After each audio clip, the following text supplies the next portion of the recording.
కథ ఆమె ఓ త్యాగమూర్తి. రచయిత రాజీవ్ గారు. స్వరం నాగమౌనిక. రామభద్రాపురం. సమయం అర్ధరాత్రి 2:35. అమావాస్య రాత్రులేమో.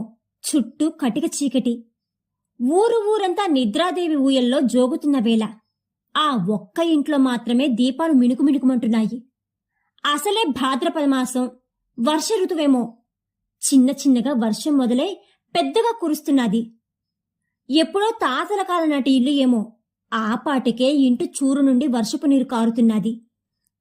పెరటిలో గొడ్లపాకులో నీరు చేరిందేమో. ఆవులు 2 అంబా అని అరుస్తున్నాయి. ఇంట్లో నుండి తాయారమ్మగారు వీధి గుమ్మము బయట ఒక చేతితో విస్నికర్రతో విసురుకుంటూ, అతుకుల పంచ కట్టుకుని మరొక చేతితో ఒంటిపై ఉన్న జంధ్యాన్ని కిందకి మీదకి అనుకుంటూ హడావిడిగా తిరుగుతున్న సుబ్బరాయ శర్మను ఉద్దేశించి, ఒరే శర్మ, ఏమిట్రా కాలుగాలిన పిల్లలా అటు ఇటు తిరుగుతున్నావు? ఇటు చూడు, ఈ ఇల్లు మొత్తం ఎలా కారుతున్నాదో. వేసవికి పెంకులు నేయించరా అంటే వింటివి కాదు. ఈ వర్షాకాలంలో ఎలా రా ఇక్కడ ఉండేది అని అడగగానే శర్మగారు తల్లివైపు చూస్తూ, ఉండవే అమ్మా, అసలే నీ కోళ్లకి పురిటి నొప్పులు ఎక్కువ అవుతున్నాయి. మా అంతరసాన్ని పిలుచుకురావడానికి వెళ్లిన సూరిగాడు ఇంకా రాలేదని కంగారు పడుతుంటే మధ్యలో నీ నసేమిటే? ఆ మాట విన్న తాయారమ్మగారు మూతి నొక్కుంటూ, ఆ ఇదేమైనా కొత్తనా ఏమిటి? ఇప్పటికి 2 కన్నది ఈ ఇల్లాలు. ఒక్క మగ పిల్లవాడిని ఇచ్చిందా? ఈ ఇల్లంతా ఆడపిల్లల సంత చేసింది. ఏ జన్మశాపమో ఈ జన్మలో ఇంటికి చుట్టుకుంది. నీతోనే వంశం అంతరించేలా ఉందిరా శర్మ అంటూ పెడబొబ్బులు పెడుతుంది. నడవా పక్కన ఉన్న గదిలో నుండి ఈ మాటలు వింటున్న కృష్ణవేణి గారు మనసులో అత్తగారి మాటలకు రోధిస్తూ, ఓ సర్వేశ్వర, నా యందు దయవుంచి ఒక్క వంశోద్ధారకుణ్ణి ప్రసాదించు తండ్రి అని మౌనముగా ప్రార్థిస్తున్నది. ఈమె ప్రార్థన ఆ సర్వేశ్వరుడు విన్నాడో ఏమో. అప్పటి వరకు సాధారణంగా ఉన్న నొప్పులు ఒక్కసారిగా అధికమయ్యాయి. నొప్పులు తాళలేక కృష్ణవేణి గారు అమ్మా అబ్బా అంటూ అరుస్తున్నారు. ఆ అరుపులు వింటున్న శర్మగారు 2 చేతులు జోడించి ఎదురుగా ఉన్న శివుని పటం వైపు చూస్తూ, దేవదేవా, భారం అంతా నీపైన వేశాను. నా ఎదు దయ ఉంచి వారసుని ప్రసాదించు తండ్రి అని అనగానే శివయ్య ఆ ప్రార్థన విన్నాడు అని సూచనగా దగ్గరలో పెద్ద శబ్దం చేస్తూ పిడుగుపడింది. పైనుంచి అంతా చూస్తున్న ఆ సర్వేశ్వరుడు మెల్లిగా కృష్ణవేణి అమ్మ చెవిలో, తల్లి, వాళ్ళకి కావాల్సింది ఇచ్చావు కదా, ఇంక నీకిక్కడ పని ఏమిటి? నా దగ్గరకు వచ్చేయమ్మా అనగానే కృష్ణవేణమ్మ చిరునవ్వుతో, వస్తున్నా స్వామి, నీలో ఐక్యం చేసుకో అంటూ మెల్లిగా కళ్ళు మూసుకుంది.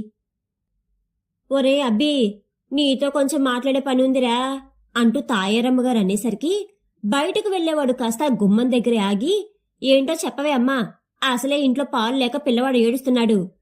ఆ అదేరా నేను కూడా చెప్పేది. ఉన్న పాలు అన్నీ ఆ ఆడపిశాచాలకే చాలడం లేదు. మరి నా మనవడికి ఎక్కడుంటాయిరా? అబ్బా అమ్మా, ఎందుకే అలా ఉత్తపుణ్యానికి ఆడిపోసుకుంటావు?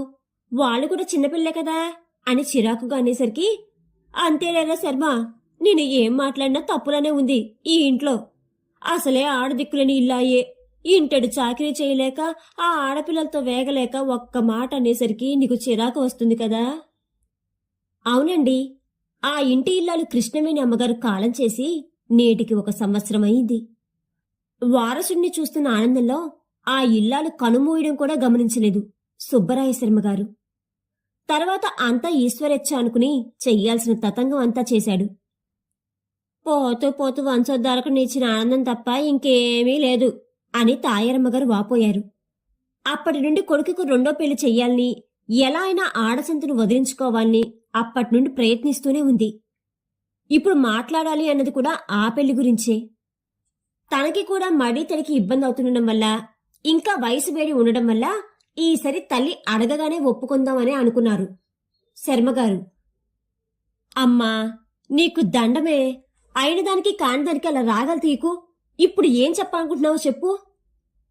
కొడుకు దారిలోకి వస్తుండడం గమనించి, అది కాదురా శర్మ, నేనా రేపో మాపో పోయే ప్రాణాన్ని. ఈ 3 పిల్లలతోని నువ్వు ఒక్కడవే ఎలారా అనేదే నా బాధ అంతా.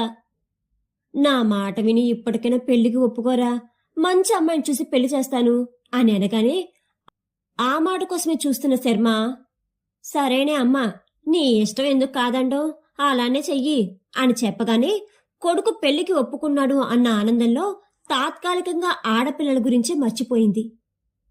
పట్టుబట్టి తన బంధువర్గంలోని పిల్లను చూసి దండిగా కట్నం లాంఛనాలు తీసుకుని మరీ కొడుక్కి పెళ్లి చేసింది తాయారమ్మ. పెళ్లి జరిగి పట్టుబడి 4 రోజులు కాలేదు. తాయారమ్మకి ఇంకా ఆ ఇంట్లో తన ఆట మాట చెల్లవు అని అర్థమైంది. కొడుకు మద్దతు సంపూర్ణంగా కోడలకే అని తెలుసుకుని సుబ్బరాయ శర్మతో ఒకరోజు, ఒరే అబ్బి, నేనేం కలిసిపోయాన్రా. ఈ శేష జీవితాన్ని ఆ భగవంతుని సన్నిధానంలో గడపాలని నిర్ణయించుకున్నాన్రా. అందుకే ఈ రోజే కాశీకి బయలుదేరదామని అనుకుంటున్నా అని చెప్తున్న తల్లిని వింతగా చూశాడు శర్మ. తాను పుట్టి బుద్ధిరిగిన రోజు నుండి తెలుసు తల్లికి దైవభక్తి తక్కువని. తండ్రి బ్రతుకుండగా ఒక్కనాడు మడి కట్టుకున్నదే లేదు. అటువంటిది ఇప్పుడు ఇలా అనేసరికి ఆశ్చర్యపోయాడు.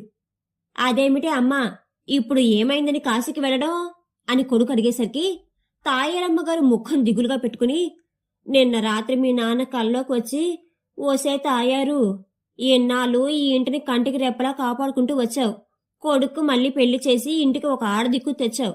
ఇంకా చాలు, ఎప్పటికైనా మోక్షం కోసం తప్పించు. కాశీకి పోయి ఆ సర్వేశుణ్ణి వేడుకో. నీకు కూడా నాలానే మోక్షం కలుగుతుంది అన్నారు. అందుకే కాశీకి పోదామని అనుకుంటున్నా. అంతా విన్న శర్మ ఏదో అనేలోపు పెరటి ద్వారం దగ్గర నిల్చుని ఈ మాటలు విన్న కొత్త కోడలు తన భర్తతో, అత్తయ్యగారు వెళ్దాం అనుకున్నప్పుడు ఆపడం దేనికి, వెళ్ళనివ్వండి అనేసరికి ఇంకా చేసేదేమీ లేక, సరే అమ్మా, నీ ఇష్టం, ఇదిగో దారి ఖర్చులకి ఈ డబ్బు ఉంచు, అలాగే నీకు వచ్చేయాలి అనిపిస్తే వచ్చేసేయ్, ఈ సాయంత్రం బండికి ఎక్కిస్తాను, అలా వెళ్ళి ఆ ఏర్పాట్లు చూసుకుని వస్తాను అని బయటకు వెళ్ళిపోయాడు. తన ఎత్తు పారినందుకు తాయారమ్మగారు లోలోన ఆనందపడిపోతున్నారు. ఆవిడ వెళ్లేది కాశీకి కాదు, తన చెల్లెలు ఇంటికి. అక్కడైతే ప్రశాంతంగా ఉండొచ్చు అని. అత్తగారి ఉద్దేశం గ్రహించిన కొత్త కోడలు భర్త అలా వెళ్ళగానే అత్తగారితో, మీరు ఎక్కడికైనా వెళ్ళండి కానీ ఈ ఆడపిల్లల్ని తీసుకుని పోండి. మగబిడ్డనైతే సాకుతాను కానీ ఈ ఇద్దరు పిల్లల్ని చూడడం నా వల్ల కాదు, మీతో పాటు తీసుకుపోండి అని ఖరాఖండిగా చెప్పేసరికి తాయారమ్మ గారికి గొంతులో పచ్చి వెలక్కాయ పడింది. బాగా ఆలోచించి ఒక నిర్ణయానికి వచ్చింది. కొడుకు రాగానే తన ఆలోచన చెప్పి ఎలా అయినా మనవరాళ్ళని తనతో తీసుకుపోవడానికి ఒప్పించాలి అనుకుంది. పిల్లలతో బండి ఎక్కింది అనే మాటే కాని కొడుకు తనతో అన్న మాటలే గుర్తొస్తున్నాయి. ఓరే అబ్బి, నేనో మాట అంటాను వింటావుగా అని కొడుకును ప్రేమగా అడిగింది. చెప్పవే, నీ మాట ఎప్పుడు వినలేదని అనేసరికి, అది కాదురా, అదా ఇంకా కొత్త పిల్ల, ఈ ముగ్గురిని అదేం చూడగలదు చెప్పు. నా మాట ఏంటంటే నాతో కూడా ఈ ఇద్దరు పిల్లల్ని తీసుకుపోతా, నువ్వు కోడలు నా మనవణ్ణి జాగ్రత్తగా చూసుకోండి అని అనేసరికి తన భార్య ముందే చెప్పడం వల్ల, సరే అమ్మా, నీ ఇష్టం, కానీ ఓ మాట, ఆ పిల్లలిద్దరికీ తండ్రి ఉన్నాడు అని చెప్పకు. వాళ్ళ పెళ్లి పేరంటాలు నేను చెయ్యలేను. నీ వల్ల కాకపోతే అక్కడే ఏదో ఒక అనాథాశ్రమంలో చేర్పించు అని అనేసరికి, సరేలేరా, ఏదో ఒకటి చేస్తాలే, నువ్వు బాధపడక అని చెప్పి బండి ఎక్కింది. ఇప్పుడు ఈ పిల్లల్ని ఏం చెయ్యాలి అని ఆలోచిస్తున్న తాయారమ్మకి రెండో పిల్ల ఏడుపు వినబడి, ఏం మాయరం వచ్చిందే అలా ఏడుస్తున్నావు అనుకుంటూ, ఆకలేస్తుందేమో అని పాల కోసం అటు ఇటు చూడడం మొదలెట్టింది. తాయారమ్మ ఎదురుగా కూర్చున్న ఓ దంపతులు ముసలావిడ అవస్థ చూసి, అయ్యో బామ్మగారు, పిల్లకి ఆకలవుతున్నట్లుంది, తల్లి లేకుండా ఇంత చిన్నపిల్లలతో ఎందుకండి బయలుదేరారు అనేసరికి ముఖం దీనంగా పెట్టి, వీళ్ళు నా మనవరాళ్ళు, కోడలు కాలం చేసింది, కొడుకు ఇంకో పెళ్లి చేసుకున్నాడు, కొత్త కోడలు పిల్లల్ని చూడనివ్వడం లేదు, అందుకే ఆ బాధలు చూడలేక పసిపిల్లల్ని పట్టుకుని కాశీకి పోదామని బండెక్కాను. కానీ ఈ వయసులో వీళ్ళ బాధ్యత ఎలా అని ఆలోచిస్తున్నాను అని చెప్పింది. తాయారమ్మ ముసలి కన్నీరుకి చెల్లించిపోయిన ఆ దంపతులు, బామ్మగారు, మీరు ఏమీ అనుకోను అంటే ఒక మాట, మాకు పెళ్లి జరిగి 10 సంవత్సరాలయ్యింది, కాని పిల్లలు కలగలేదు, తిరగని గుడి లేదు, మొక్కని దేవుడు లేడు, ఇంకా పిల్లలు పుట్టే అవకాశం లేదు అని ఈ మధ్య తెలిసింది. అందుకే మీరు దయతలిచి ఆ రెండో పాపను మాకిస్తే మా కంటి రెప్పలా పెంచుకుంటాం అని అడిగారు. లోపల ఆనందంగా ఉన్నా బయటపడకుండా, అయ్యో బాబు, పిల్లనిమ్మంటున్నారా? నా రెక్కలు ముక్కలు చేసుకునైనా వీళ్ళని సాకుతాను, కానీ ఇలా పరులు పంచులు పెట్టను అనేసరికి ఆ దంపతులు, అయ్యో బామ్మగారు, మీరలా భావించకండి. ఈ వయసులో ఇద్దరిని పెంచడం చాలా కష్టం, అందుకే అలా అన్నాం. మీకిష్టం లేకపోతే వద్దులండి. వాళ్ళు ఆ మాట అనేసరికి తాయారమ్మ కంగారు పడుతూ, అయ్యో అలా బాధపడకండి, పిల్లలేని మిమ్మల్ని చూస్తుంటే హృదయం బరువెక్కుతోంది. సరే, దైవ నిర్ణయం ఎలా ఉంటే అలా జరుగుతుంది. ఇదిగో మీరు అడిగిన రెండో పాప, జాగ్రత్తగా చూసుకోండి అని మొసలి కన్నీరు కారుస్తుంది. ఆ దంపతులు ఆనందంగా పాపం తీసుకుని తాయారమ్మ వద్దు అంటున్నా చేతిలో కొంత డబ్బు పెడతారు. డబ్బును చూసిన ఆనందంలో ఉన్న తాయారమ్మతో, ఇంతకు మీ పెద్ద పాప పేరేంటి అని అడుగుతారు ఆ దంపతులు. తాయారమ్మ ఒక్కసారి ఆ పాప వైపు కోపంగా చూసి, దీని పేరా? దీని పేరు జానకి అని చెప్తుంది. వస్తే జానకి, ఎక్కడ చచ్చావే? దాహంగా ఉంది, కాస్త చల్ల తెచ్చిపెట్టు అంటూ కేకేస్తుంది తాయారమ్మ. అటు నుంచి సమాధానం లేకపోయేసరికి ముఖం విసుగ్గా పెట్టుకుని, ఇది ఎక్కడ చచ్చిందో పలకడం లేదు అనుకుంటూ దాహం బాగా ఎక్కువ అవడంతో ఇంక తప్పక అలా ఇంటి వెనుకున్న వంటగది దగ్గరకు వెళ్తుంది. వంటగది అరుగు మీద 18 ప్రాయంతో పచ్చని మేని ఛాయతో కలువ పూల వంటి కళ్ళు టపటపలాడిస్తూ చేతికి గోరింటాకు పెట్టుకుంటున్నది మన జానకి. ఆ దృశ్యాన్ని చూస్తూనే అగ్గి మీద గుగ్గిలం పోసినట్టు తాయారమ్మ ఒక్కసారిగా మనసులో, ఏమే దరిద్రం మొక్కదారా, అక్కడ నేను దాహంతో గొంతెండిపోయేలా అరుస్తుంటే ఇక్కడ నువ్వు ఆ ముష్టి చేతుడికి గోరింటాకు పెట్టుకుంటున్నావా అంటూ వడివడిగా తన దగ్గరకు వచ్చి వీపు మీద గట్టిగా దెబ్బ వేస్తుంది. ఆ దెబ్బకు ఒక్కసారిగా ఉలిక్కిపడ్డ జానకి తేరుకుని తాయారమ్మని చూస్తూనే, అది కాదు నాయనమ్మా, పక్క ఇంటి కాంతం గారు ఇస్తేను పెట్టుకుంటున్నా అని చెప్పింది. చాలులే నీ సంబడం, నీ బతుక్కి గోరింటాకు కూడానా? తల్లి తండ్రి లేని అనాథమని దయతలిచి చేరదీస్తే ఆ విశ్వాసం కూడా లేకుండా పనెగ్గొట్టి సింగారాలిపోతున్నావు. సిగ్గులేని బతుకు, పోయి త్వరగా ఒక గ్లాసుడు చల్ల తీసుకురా అని కసురుకుంటుంది. జానకి భయపడుతూ, అలాగే నాయనమ్మా, ఇప్పుడే తెస్తాను, మీరిలా కూర్చోండి అని చెప్పి వంటగదిలోకి వెళ్తుంది. అప్పుడే అక్కడికి వచ్చిన తాయారమ్మ చెల్లెలు, ఓసే అక్క, నువ్వు చెప్పావని దాన్ని ఇన్నాళ్ళు ఇంట్లో ఉంచా, ఇప్పుడేమో అది వయసుకు వచ్చింది, ఇంకా ఉంచడం నా వల్ల కాదు. రేపో మాపో అది కొంప ముంచే పని ఏమైనా చేస్తే ఈ ఊర్లో నేను తలెత్తుకోలేను. అందుకే దాన్ని త్వరగా పెళ్లి చేసి పంపిస్తే మనకి ఒక గొడవ పోతుంది. ఏమంటావ్ అంటూ అక్కవైపు చూస్తుంది. తాయారమ్మ ఏదో ఆలోచిస్తూ, నువ్వు చెప్పింది కూడా నిజమేనే, కానీ ఇప్పుడు దీనికి పెళ్ళంటే మాటలా?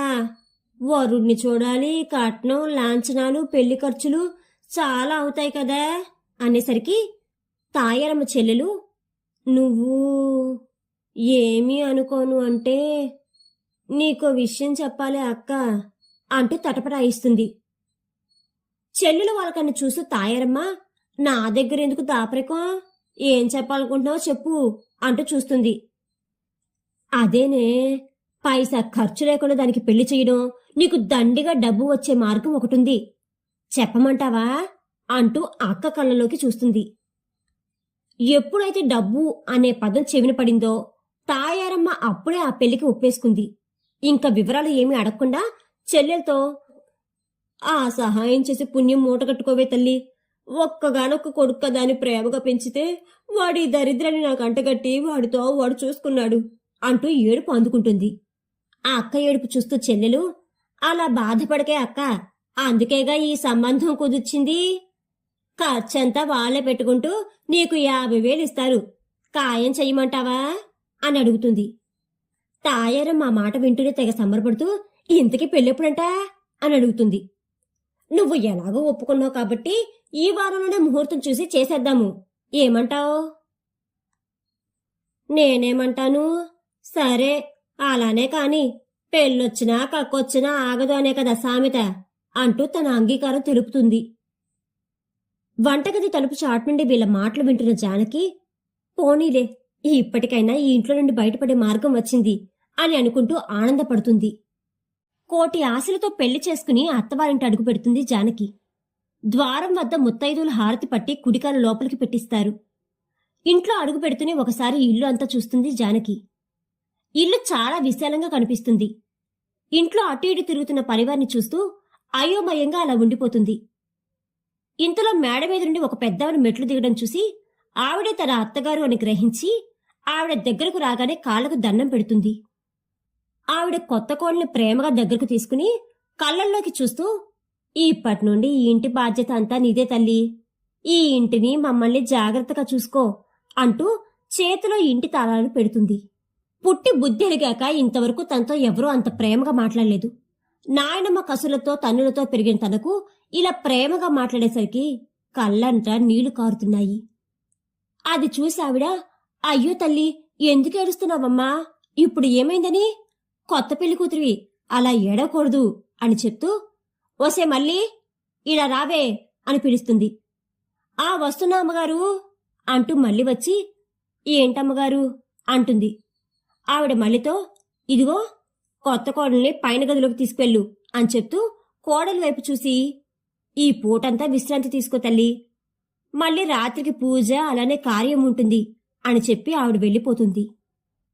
ఆఖరున ఆవిడ చెప్పిన కార్యం అంటే అర్థం తెలియని జానకి మళ్ళీతో, ఆ అత్తగారు కార్యం అంటున్నారు అంటే ఏంటి అని అడుగుతుంది. ఆ మాట వింటూనే జానకి మనసు ఏదో తెలియని అలజడికి లోనవుతుంది. తొలికోడి కూతకి మెడుకు వచ్చి పడక గది కిటికీలో నుంచి చూసేసరికి బయట మళ్ళీ ఇల్లు బూడుస్తూ కనిపించింది. జానకి గబగబా మళ్ళీ దగ్గరికి వెళ్తుంది. పొద్దునే బయటకు వచ్చిన జానకిని చూసి, అదేటి అమ్మాయి గారు అప్పుడే లేచినారు, కళ్ళు చూడండి ఇంకా ఎర్రగా ఉన్నాయి అంటూ ముసిముసిగా నవ్వుకుంటుంది. జానకి అమాయకంగా, అదేంటి మళ్ళీ నా పని నువ్వు చేస్తున్నావు, ఆ చీపురు ఇలా ఇవ్వు నేను ఊడుస్తా అని చీపురు ముట్టుకునేసరికి మళ్ళీ గాబరా పడుతూ, మీరు ఊడవడం ఏటి తల్లి, మీరేంటి కోడలు, మీరు పని చేయడం గాని సుభద్రమ్మ గారు చూస్తే నా పని అంతే, ఇంకా అలా కూర్చుని కబురు చెప్పండమ్మా, ఈ పనంతా నేను చేసేస్తా అని చెప్పేసరికి జానకి ఇంక ఏమీ అనలేక అక్కడ ఉన్న అరుగు మీద కూర్చుంటుంది. మళ్ళీ, అమ్మాయి గారు మీరు ఏటి అనుకోనంటే నేను ఒకటి అడగనా? జానకి నవ్వుతూ, అడుగు మళ్ళీ అంటుంది. మళ్ళీ తలగొక్కుంటూ పళ్ళు బయట కనిపించేలా అందంగా నవ్వుతూ, మరీ మరీ అదేనమ్మా రేత్రి ఎలా గడిచింది అని అడిగి సిగ్గుపడుతుంది. మళ్ళీ ఆ మాట అడిగేసరికి జానకి రాత్రి జరిగిందంతా గుర్తొస్తుంది. రాత్రి గదిలో మళ్ళీ చెవిలో చెప్పింది తలుచుకుంటూ కొంత బెరుకుగా కొంత సిగ్గుగా ఆ అమ్మలక్కలందరూ కలిసి గదిలోకి నెట్టగా నెమ్మదిగా అడుగులు అడుగు వేసుకుంటూ లోపలికి వెళ్తుంది. ఆ గదిలో పెద్ద మంచం, దాని నిండా పూలు, పక్కన తను ఎప్పుడు చూడని ఆహార పదార్థాలు, రకరకాల పళ్ళు, మంచి వాసన వెదజల్లుతున్న అగరబత్తులు చూసి అక్కడ తన భర్త కనబడక గోడవారుగా నిల్చుంటుంది. కొంతసేపటికి తలుపుల దగ్గర అలికిడి అవ్వగా అటువైపు చూస్తుంది. తన భర్త తూలుతూ తలుపు దగ్గరికి వేస్తున్నాడు. తన దగ్గర నుండి ఏదో భరించలేని వాసన వస్తున్నది. భయంతో అలా గోడ దగ్గర నిల్చుండిపోయింది. ఆ గదిలో తను కూడా ఉన్నాది అనే ఆలోచన లేకుండా అలా తూలుతూనే వెళ్లి మంచం పైన పడి ఏదో కలవరిస్తూ పడుకుండిపోయాడు. ఏమి చెయ్యాలో తెలియక తాను కూడా అక్కడే కిటికీ వారుగా పడుకుంది. మళ్ళీ గట్టిగా అమ్మాయి గారు అని కేకేసేసరికి ఈ లోకంలోకి వచ్చి, ఏంటి మళ్ళీ అని అడుగుతుంది. మళ్ళీ నోరు తెచ్చుకుని, బాగుందమ్మా వరస, నేను అడిగిన దానికి సమాధానం చెప్పకుండా ఏదో ఆలోచిస్తూ మళ్ళీ నన్నంటారే అనేసరికి ఏదో చెప్పబోయిందల్లా ఇంట్లో నుండి అత్తగారు పిలిచేసరికి, ఆ వస్తున్న అత్తయ్యగారు అంటూ లోపలికి వెళ్ళిపోతుంది. వెళ్తున్న జానకినే చూస్తూ మళ్ళీ మనసులో, దేవుడా ఈ అమ్మని ఆ అబ్బాయి గారిని జాగ్రత్తగా కాపాడు తండ్రి అని వేడుకుంటుంది. గత 3 రోజులుగా జానకి ఒకటే గమనించింది. పొద్దున లేస్తూనే బయటికి వెళ్లే భర్త తిరిగొచ్చేది రాత్రికి. ఎక్కడికి వెళ్తారో అని అత్తయ్యగారిని అడుగుదామనుకున్నా మళ్ళీ ఏమనుకుంటారో అని భయం. కానీ మనసులో మాత్రం భర్త కనీసం తను చూడడం కూడా లేదని బాధపడుతుంది. రోజులాగే రాత్రి తినేసి గదిలోకి వెళ్లిన జానకి ఎదురుగా మంచం మీద కూర్చున్న భర్తను చూసి ఆశ్చర్యం, ఆనందం కలిగింది. ఆయన దగ్గరికి వెళ్ళమని మనసు చెప్తున్నా భయంతో అలానే గోడ దగ్గర నిల్చుంది. ఎదురుగా ఎవరో నిల్చోవడం గమనించి తల పైకెత్తి చూస్తాడు. గోడవారుగా నిల్చున్న జానకిని చూసి కోపంతో, ఏ అమ్మాయి, ఎవరు నువ్వు, నా గదిలో ఏం చేస్తున్నావు అని గట్టిగా అడుగుతాడు. భర్త అలా అడిగేసరికి జానకి ఒక్కసారిగా కొయ్యబారిపోయింది. మనసులో అనుమానాల తుఫాన్ల చెలరేగుతున్నా కన్నీటిని అదిమిపెట్టి తడారిపోతున్న గొంతుతో బాధగా, నేనండి, 4 రోజుల కిందట మీతో తాళి కట్టించుకున్న మీ భార్యని అని చెప్తుంది. ఆ సమాధానం వినేసరికి అతను అగ్గి మీద పడ్డ గుగ్గిలంలా కోపంగా, ఛీ, నువ్వు నా భార్యవేంటి? ఏదో మా అమ్మ బాధ చూడలేక నీకు తాళి కట్టాను, అంతేకాని నిన్ను ఏలుకోవాలని కాదు. అయినా చెప్తున్నా విను, నాకు ఇదివరకే పెళ్ళయింది, 2 పిల్లలు కూడా ఉన్నారు. అనుకోకుండా నా భార్య నన్ను వదిలే ఆ దేవుడి దగ్గరకు వెళ్ళిపోయింది. అప్పటి నుండి నేను ఇలా పగలంతా వ్యాపారాలు చూసుకుంటూ రాత్రంతా మత్తులో ఉంటూ తన్ని మర్చిపోతున్నా అంటూ జానకి వైపు చూసి, నేను నా భార్య స్థానంలో నిన్ను చూడలేను. 10 మందిలో తాళి కట్టాను కనుక నిన్ను బయటకు పంపలేను. బయట ప్రపంచానికి నువ్వు నా భార్య స్థానంలో ఉన్నా నా మనసులో ఈ గదిలో నీ స్థానం మాత్రం ఆ గోడ దగ్గరే. సాహసించి నా దగ్గరకు రావని చూశావో నాలో మృగాన్ని చూస్తావు, జాగ్రత్త అని చెప్పి దీపాలు ఆపి మంచం మీద అటు తిరిగి పడుకుండిపోతాడు. ఆ చీకటిలో అప్పటికే గట్టుదట్టిన వరద గోదారిలో కన్నీళ్లు కారుతున్నా ఈ మాత్రం స్థానం తనకిచ్చినందుకు సంతోషపడుతూ అలా గోడవారుగా పడుకుంటుంది. కాలం, దీని గురించి చెప్పాలి అంటే ఒక జీవితం చాలదు. మనుషుల్ని మనసుల్ని, బాధని బంధాల్ని, సుఖాన్ని దుఃఖాన్ని తనలో కలుపుకుంటూ ఏ ఒక్కరి కొరకు ఆగదు. దాని మానాన అది గడిచిపోతుంది. అలా కాలంతో పాటు జానకి జీవితం కూడా సాగిపోతున్నది. అందరి ముందు బాధ్యతగా ఉండే భర్త పడక గదిలో కనీసం మనిషిలా కూడా చూడడు. పెళ్ళై 2 ఏళ్లవుతున్నా ఇంకా కడుపు పండడం లేదేంటని చుట్టుపక్కల వాళ్ళంటున్నా మనసులో బాధపడడం తప్ప ఇంకేం చేయలేకపోతున్నది. అత్తగారు గతించి 2 ఏళ్లయ్యింది. ఇప్పటికీ ఆ రోజు ఆవిడ చెప్పిన మాటలే మదిలో మెదులుతున్నాయి. 2 ఏళ్ల క్రితం ముందు రోజు రాత్రి భర్త పలికిన మాటలు తలుచుకుంటూ కళ్ళ వెంట నీళ్లు కారుతున్నా గమనించకుండా పెరట్లో జామ చెట్టు కింద కూర్చుని ఆలోచిస్తున్న జానకిని చూసి వాళ్ళత్తగారు జానకి ఎందుకు అంతలా బాధపడుతుందో ఊహించి తన దగ్గరకు వెళ్తుంది. అత్తగారి రాకను కూడా గమనించలేదు జానకి. మెల్లిగా జానకి పక్కన కూర్చుని లాలనగా తన తల నిమురుతూ, నన్ను క్షమించగలవా జానకి అంటుంది. ఆ స్పర్శకి తనలో దుఃఖం వెల్లువెత్తగా అత్తగారి వైపు చూసి ఏడుస్తూ ఆమె ఒళ్ళో పడుకుని ముఖం దాచుకుంటుంది. జానకిని తనివితీరా ఎడవనించి కొంచెం స్థిమితపడ్డాక, అమ్మా, నిన్ను ఇంతలా బాధపెట్టినందుకు నన్ను క్షమించు తల్లి అంటుంది. ఆ మాటకి జానకి ఒక్క ఉదుటిని లేచి, అయ్యో అత్తయ్యగారు, మీరలా అనకండి, నేను తట్టుకోలేను అని అంటుంది.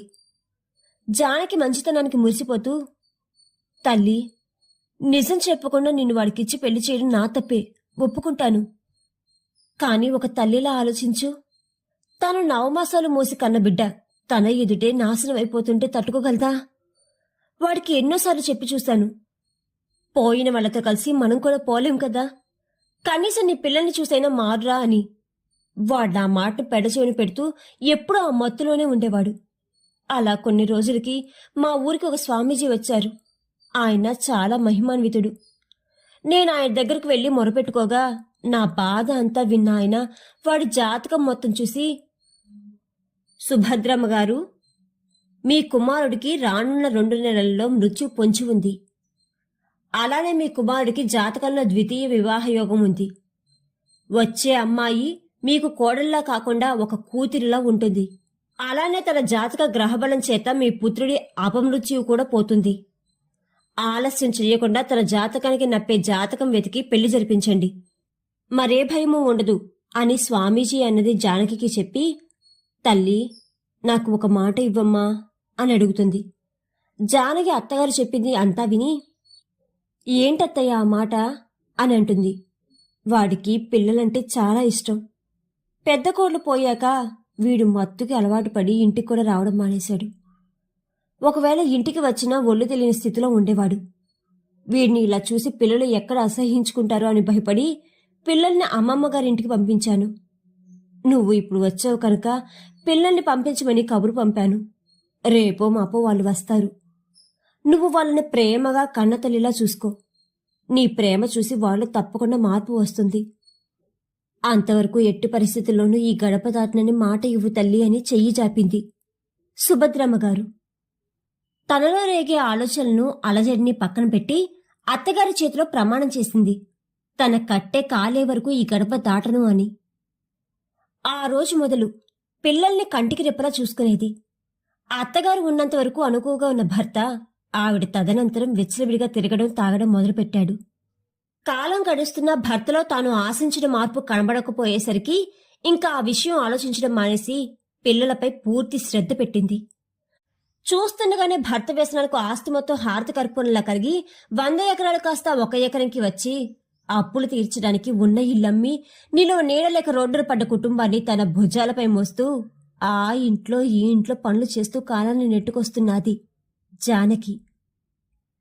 పెద్ద పిల్లవాడు 10వ తరగతి పాస్ అయ్యాక వాళ్ళ మేనమామలు వచ్చి ఇక్కడే ఉంటే వాళ్ళ తండ్రిలానే వీడు వ్యసనాలకు బానిసవుతాడని, పిల్లల బాధ్యత తాము తీసుకుంటామని చెప్పి ఇద్దరినీ తీసుకుపోయారు.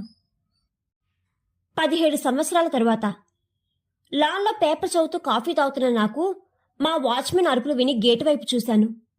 ఎదురుగా ఒక ఆమె నా వైపు చూపిస్తూ వాచ్మెన్కి ఏదో చెప్తున్నది. ఆవిడ ఏం చెప్తున్నాదో, వాడు ఎందుకు అరుస్తున్నాడో అర్థం కాక వాడిని పిలిచి ఆమెను లోపలికి పంపమన్నాను. వాడు అలానే సాబ్ అని చెప్పి ఆమెను తీసుకొచ్చి నా ముందు నిల్చోపెట్టాడు. తెల్లబడిన జుత్తు, నిద్రలేక లోపలికి డోక్కుపోయిన కళ్ళు, మాసిన రంగు, చేతిలో బట్టల మూట. ఆవిడ చూసిన వెంటనే గుర్తుపట్టినా ఇక్కడికి ఎందుకు వచ్చిందో అన్న అనుమానంతో, ఎవరు నువ్వు, ఎందుకు వచ్చావు అని అడిగాను. నా నుంచి ఆ ప్రశ్న ముందే ఊహించిందల్లా జీవం లేని నవ్వు ఒకటి నవ్వుతూ, నేను కన్నా నిన్ను పెంచిన జానకిని, మీ నాన్నగారి 2వ భార్యని అని చెప్పింది. ఆ గుర్తొచ్చింది, ఇంతకీ దేనికి వచ్చినట్టో అని కాస్త వెటకారంగా అడిగాను. నవమాసాలు మొయ్యకపోయినా, పాలిచ్చి పెంచకపోయినా కళ్ళల్లో పెట్టుకుని పెంచిన బిడ్డ అలా అడిగేసరికి కాలే కడుపు అన్నమో రామచంద్ర అని అంటున్నా నిలబడే శక్తి లేకపోయినా ఆత్మాభిమానం అడ్డొచ్చి, ఏమీ లేదు కన్నా, ఒక్కసారి నిన్ను చూడాలనిపించి అని మాట పూర్తవకుండానే, ఆ చూసావు కదా, ఇంకా దయచెయ్యి అన్న నా మాటకు నవ్వుతూ, సరే కన్నా అంటూ వెళ్ళిపోయింది. అరుణోదయ వృద్ధాశ్రమం. సువిశాల ప్రాంగణంలో పచ్చటి ప్రకృతి ఒడిలో పుడుమి తల్లి పచ్చటి చీర కట్టిందా అన్నట్టుండే పచ్చని చెట్లతో, ఆత్మీయంగా పలకరించే చల్లని గాలితో ఆహ్లాదకరంగా ఉంది. ఆశ్రమం అధికారి హడావుడిగా తిరుగుతున్నాడు. కనిపించిన ప్రతి ఒక్కరిని జానకమ్మగారు ఎక్కడా అని అడుగుతున్నాడు. అప్పటికే సమయం మించిపోతున్నది. అనుకున్న సమయానికి ఒప్పుకున్నా పని చేయగలమో లేమో అని ఒకటే ఆందోళన కనిపిస్తున్నది అతని ముఖంలో. సరిగ్గా అదే సమయంలో జానకమ్మ ఎదురయ్యింది అతనికి. ఆవిడ్ని చూడగానే ప్రాణం లేచి వచ్చినట్టయింది. వడివడిగా ఆమెకు ఎదురు వెళ్లి, జానకమ్మ తల్లి ఎక్కడికి వెళ్ళిపోయారు? అక్కడ ఫంక్షన్కి పంపించడానికి ఇంకా భోజనం తయారవ్వలేదు. ఎవరిని ఏమడిగినా జానకమ్మ గారికి తెలుసు, ఆవిడే చెయ్యగలరు అని ఒకటే పాట. సమయానికి పంపించకపోతే మనకి వాళ్ళు ఇస్తానని డబ్బులు ఇవ్వరు. ఇప్పుడు ఎలా తల్లి? అయ్యో, మీరలా హైరాణ పడకండి. గంటలో అన్ని వంటలు తయారు చేస్తా, మీరలా చూస్తూ ఉండండి అంటూ వంటశాలలోకి వెళ్ళింది. అవును, ఆ వృద్ధాశ్రమం ఎవరి దయాదాక్షిణ్యాలతో కానీ, ఎవరి సహాయ సహకారాలతో కానీ నడవట్లేదు. కేవలం వాళ్ళ స్వయం కృషి వల్ల మాత్రమే నడుస్తున్నది. ఆ చుట్టుపక్కల ఎలాంటి కార్యక్రమాలైనా ఈ ఆశ్రమంలో ఉన్నవారు వంట చేసి స్వయం ఉపాధి పొందుతున్నారు. ఈ సలహా కూడా జానకమ్మ ఇచ్చింది. ఆకలితో అలమటిస్తూ పెంచిన కొడుకు దగ్గరికి వెళ్లి అవమానం పొంది నడిచే శక్తి లేక రోడ్డు పక్క స్పృహ తప్పి పడిపోయిన తనను ఈ ఆశ్రమ అధికారి చూసి చేరదీశాడు. అలా రోజులు గడుస్తున్న కొద్దీ ఆశ్రమంలో జనం పెరగడం, అప్పటి వరకు వస్తున్న అరకొర ధన సహాయం కూడా ఆగిపోవడంతో దిక్కుతోచని పరిస్థితిలో ఉన్న ఆశ్రమ అధికారికి తగిన సలహా ఇచ్చి కష్టాల నుంచి గట్టెక్కించిన దేవత జానకమ్మ. చేతి వాచే సమయం సరిగ్గా తెల్లవారుజాము 4:30 గంటలు. హైవే నిర్మానుష్యంగా ఉంది. రోడ్డు మీద కారు నడుపుతున్నానే కాని కళ్ళు ఆమె కోసం వెతుకుతూనే ఉన్నాయి. ఇప్పుడు నా కళ్ళలో ఆమె పట్ల కోపం లేదు, అసహ్యం లేదు. ఆమె అంటే ఉన్న చిన్న చూపు లేదు. నా కళ్ళు ఆ దేవత గురించి అన్వేషిస్తున్నాయి. మనకొక బిడ్డ పుడితే కాని తల్లిదండ్రుల బాధ మనకు అర్థం అవ్వదు అంట. కాని నా విషయంలో తండ్రి స్థానాన్ని కూడా ఆ తల్లే తీసుకుంది. కానీ నేనేం చేశాను? పట్టెడు మెతుకుల కోసం నా చెంతకొచ్చిన అమ్మని అనరాని మాటలన్నాను. తన హృదయం ముక్కలు చేశాను. ఇప్పుడు కూడా నా కొడుకు ప్రాణం కాపాడింది తనే అని తెలుసుకున్నాక కానీ నా కళ్ళు తెరుచుకోలేదు. అసలు ఏం జరిగిందంటే, ఫంక్షన్కి కావలసిన వంటలన్నీ తయారు చేసి ఆ విషయం ఆశ్రమ అధికారికి చెప్పడానికి వెళ్ళిన తనతో, అమ్మా జానకమ్మ, నాకు చిన్న పని పడింది. శ్రమ అనుకోకుండా ఈరోజు నువ్వే ఆ ఫంక్షన్కి అన్నీ తీసుకెళ్లాలమ్మా. నేనా? నాకేం తెలుసండి? అలా అనకమ్మా, మన ఆటోలో వెళ్ళి వచ్చేయచ్చు. పైగా అదొక పెద్ద స్కూలు, పెద్ద పెద్ద వాళ్ళు వస్తారు ఆ ఫంక్షన్కి. భోజనాలు నచ్చితే మరిన్ని అవకాశాలు వస్తాయి మనకి. నువ్వుంటే నీ మంచి మనసు వల్ల ఇంకొంచెం ఎక్కువ అవకాశాలు వస్తాయి. కాదు అనకమ్మా. అయ్యో, మీరంతలా బ్రతిమాలకండి, నేను వెళ్తాను. స్కూల్లో ఫంక్షన్ బాగా జరుగుతున్నది. అంతా కోలాహలంలా ఉంది. జానకమ్మ మొదటిసారి ఇలాంటి వాతావరణం చూడ్డం. ఆవిడికి అదో కొత్త ప్రపంచంలా ఉంది. అక్కడ చిన్న చిన్న పిల్లలను చూస్తే తన కొడుకు కూతురు గుర్తుకొచ్చారు. చిన్న చిరునవ్వు ఆమె ముఖంపై కదలాడింది. అంతా సవ్యంగా ఉంటే ఆ పైవాడికి నచ్చదేమో మరి. తను ఆడే పరమపద సోపానపటంలో పావులు కదుపుతూనే ఉంటాడు. అందులో గెలిచేది ఎవరో ఓడేది ఎవరో ఆ పరమాత్ముడికే తెలియాలి. జానకమ్మ ఆటోలో భోజన సామాన్లన్నింటినీ దింపించి అన్నీ సరిపోయాయో లేదో చూసుకుని భోజన సమయం అవుతుండటంతో అందరి కోసం చూస్తున్నది. ఒక్కొక్కరు రావడం మొదలుపెట్టారు. అర్ధగంటలో స్కూల్లో ఉన్న అందరూ ఆ ప్రదేశంలో ఉన్నారు. ఎండ పడకుండా టెంట్లు వేసి వాటి క్రింద రకరకాల విద్యుత్ బల్బులు అమర్చారు. అంతా సాఫీగా సాగిపోతున్న సమయంలో ఉన్నట్టుండి ఆహాకారాలు మొదలయ్యాయి. విద్యుత్ షార్ట్ సర్క్యూట్ అవ్వడం వల్ల నిప్పురవ్వలు టెంట్లకు అంటుకుని అవి కాస్త పెద్ద మంటల్లా మారాయి. టెంట్ క్రింద అంతా చిన్నపిల్లల ఏడుపులతో గందరగోళంగా ఉంది. సెక్యూరిటీ వాళ్ళు దొరికిన ప్రతి ఒక్కరిని బయటకు లాగుతున్నారు. జానకమ్మ కూడా టెంట్ల మరోవైపు నుండి పిల్లలను బయటపడేస్తున్నది. దాదాపుగా అందరూ క్షేమంగా బయటపడ్డారు అనుకుని తను కూడా బయటకు వెళ్దాం అనుకున్నదల్లా వంటపాత్ర వెనకుండి చిన్నపిల్లాడు ఏడుపు వినిపించి అటుగా వెళ్ళింది. అక్కడ ఒక చిన్న బాబు మంటలకు భయపడి ఏడుస్తూ కూర్చున్నాడు. తనటువైపు వెళ్లేలోపు బాబు వెనుక వైపు ఉన్న టెంటు కర్ర ఆ పిల్లాడి తల మీద పడిపోయింది. అది పేరున్న హాస్పిటల్. స్కూల్కి దగ్గరగా ఉన్న మూలాన ప్రమాదం జరిగిన వెంటనే గాయపడిన పిల్లల్ని పెద్దల్ని అక్కడికి తీసుకొచ్చారు సెక్యూరిటీ వాళ్ళు. ఆ నోట ఈ నోట విషయం బయటకు పొక్కి పిల్లల తల్లిదండ్రుల వరకు చేరింది. ప్రాణాలు అరచేతుల్లో పెట్టుకుని హాస్పిటల్కి పరుగులు తీశారు అందరూ. హాస్పిటల్ మొత్తం పిల్లల తల్లిదండ్రుల ఏడుపులతో నిండిపోయింది. తనకి చిన్న చిన్న గాయాలు అవ్వడం వల్ల వద్దు అంటున్న అక్కడి డాక్టర్ గాయాలకు మందు రాసి కట్టుకట్టాడు.